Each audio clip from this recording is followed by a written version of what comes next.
Thank you po. Mm-mm. Ito. Yan. Ayan. Uy, nakausap mo na ba uli anak mo tungkol doon sa demonya? Hindi ba ang plano natin? May surprise nga siya. Kaya naman nakakausap na akong mag-organize ng party. Naku ma'am, kasi parang kahapon ang lungkot ni Clarissa. Baka po kasi iniisip nun, nakalimutan niyo po yung birthday niya. Hala, baka nakalimutan niyang alam niyo yung birthday niya. Birthday niyo? Ni Clarissa, kita mo nakalimutan mo na rin agad. Tumigil nga kayong dalawa, baka makalimutan ko mabuting tao ko eh. Uy. Hindi, pero ikaw, tingin mo ba mas okay kung alam niyang may pinaplano tayong party? Siguro, para kasama na siyang mag-decide kung ano yung gusto niya doon sa party niya.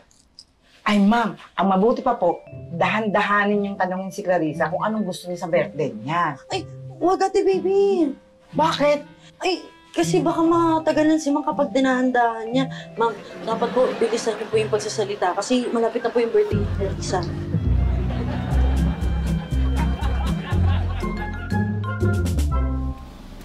Sorry nagpagasolina kasi ako. Kanina ka pa ba?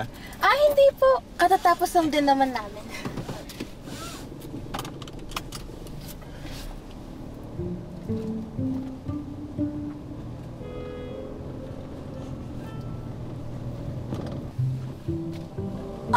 Sandali lang po.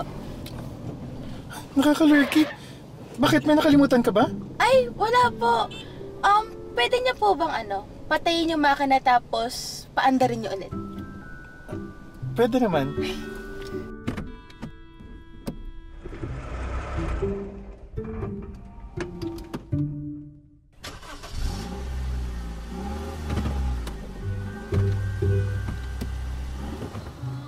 Ganun lang pala yun? Oo, madali lang mag-drive. Bata pa lang ako, tinuruan na ako ng tito ko. Gusto mo pa mag-drive? Po? May bala ka ba? Ako? Balak mo ba maglayas? Papaandarin mo to mamayang gabi tapos maglalayas ka? Bakit ko na pa gagawin yun? Di ba nga, akala mo nakalimutan nila Ma'am Elsa at Sir Pipito na birthday mo? Hindi po ba?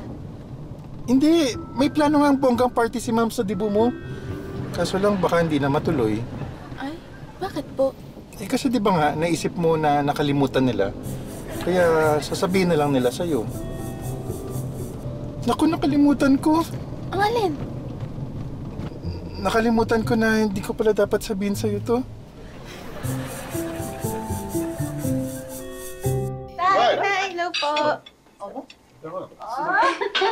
Nay. Kain na. Sige po. Tapos, may sasabihin kami sa'yo ng tatay mo. Ay, alam ko na po yung sasabihin niyo. Alam mo na yung, Na may surprise party po sana kayo sa akin. Thank you po, Nay, Tay, Kala ko po kasi talaga na wala po sa isip niyo eh.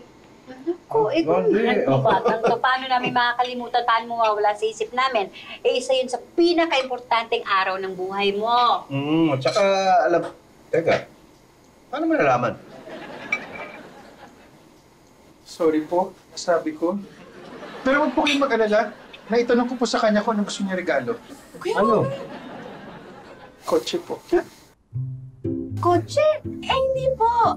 Gusto ko lang po matutong mag-drive. Para po kung may lakad ako, hindi na po ako mapapadrive kay Kuya at kay Kuya Robert. Naku, anak, hindi. Bata ka pa, delikado. Tsaka kaya naman ng kuya mo, tsaka ni Robert yung paghatid sundo. Okay yun na para matuto siya mag-drive. Tumigil ka na. Hindi. Tama naman si Chito Hindi 18 na yung anak mo. Pwede siya kumuha ng lisensya. Basta. Anak, wag na muna. Iba regalo na lang muna. Tapos pag-usapan din natin kung ano yung gusto mong mangyari sa debut mo.